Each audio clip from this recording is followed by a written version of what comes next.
La leyenda del Catrín. Hace años, cuando llegué a la ciudad de León, Guanajuato, en el corazón de la República Mexicana, me di a la tarea de buscar la historia de la ciudad, que recién se había convertido en mi nuevo hogar. A pesar de lo rico que es el estado en leyendas, me encontré con una que por alguna razón se retuvo en mi memoria, sin mayor esfuerzo, y por lo tanto lo comparto contigo. Aquí en México, en el municipio de León, existe un lugar encantador bajo el cuidado de una iglesia, que en un principio pertenecía a los padres juaninos, quienes se establecieron con el propósito de evangelizar a los indígenas en el lugar, con una hermosa fuente en el centro, rodeada de jardines y flores y bancas que invitaban a la melancolía, al romance. En el ahora llamado Jardín de los Novios, o Jardín de San Juan de Dios, es tradición entre las parejas compartir una nieve entre las periferias de la iglesia, donde se estableció muchas cafeterías y neverías. Nadie imaginaría, rodeados de tanta paz y armonía, destinados que en la noche se temía en el parque, incluso cuando el sol se ocultaba. La gente prefería dar la vuelta extensa para llegar a su destino antes de atravesar la explanada de la iglesia, a donde, según los ancianos del lugar, se aparecía el Catrín. Al saber de este personaje, la curiosidad me condujo a investigar más a fondo. Estaba determinado a saber si en realidad el Catrín. Tiempo después logré obtener información de tenue memoria de los pocos ancianos que vivieron en San Juan de Dios desde hace niños. La leyenda del Catrín surge de la tercera y cuarta década del siglo XX, en el barrio de San Juan de León, Guanajuato, en México. Catrín, en el término utilizado en pocas para enseñar a un hombre vestido de manera muy elegante. Los ancianos del lugar cuentan que Catrín fue un joven capitalino que cambió su residencia a León, Guanajuato, buscando una mejor fortuna, ya que en la ciudad conoció en la iglesia de San Juan de Dios a una joven a la que quedó perdidamente enamorado. En poco tiempo hicieron novios. La familia del joven vio buenos ojos en la relación, juzgando por su ropa y su apariencia. La pareja de novios se paseaban por el jardín de la plaza de San Juan de Dios. Se les podía ver seguidos tomados de la mano. El Catrín, a causa de sus negocios, constantemente salía de la ciudad. El tiempo pasaba y con esto se hizo celoso, posesivo, inseguro, tal vez por eso tiempo separado de su amada.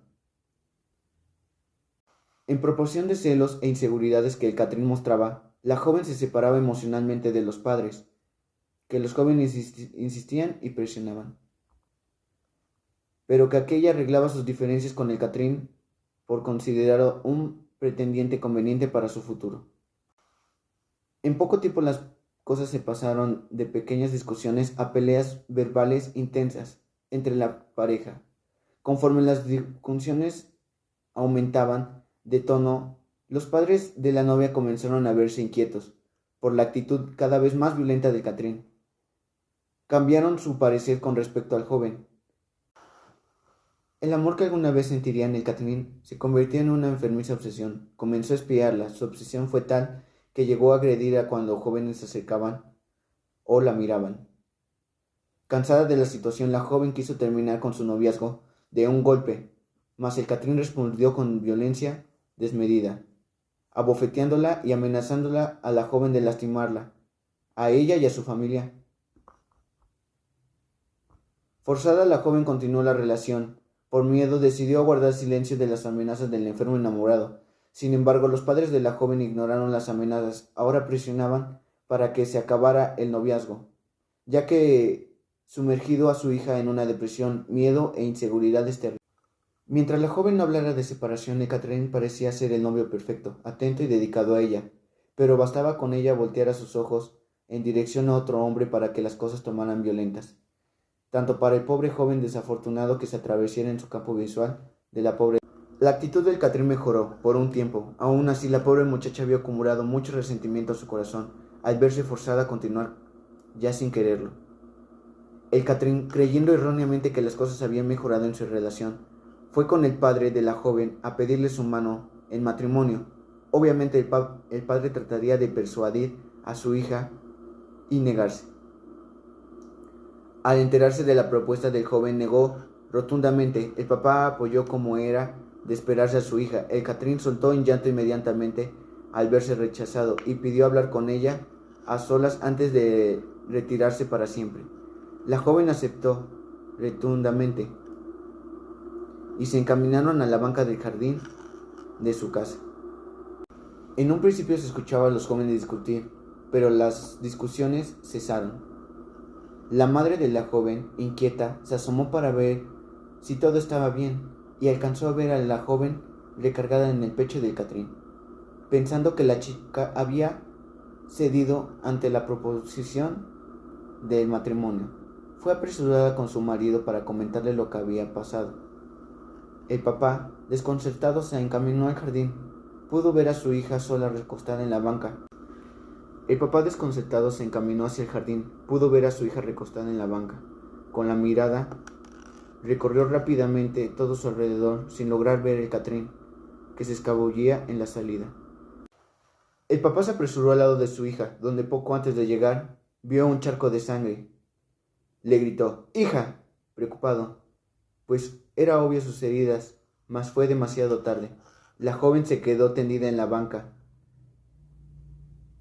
inerte y sin vida. El Catrín había cumplido su amenaza. Envuelto en cólera, fue en busca del Catrín, llamó a sus amistades para atraparlo. Al desgraciado. Apenas llegaron al parque de San Juan, descubrieron el cuerpo de Catrín, que se había balanceado ahorcado en uno de los árboles del jardín.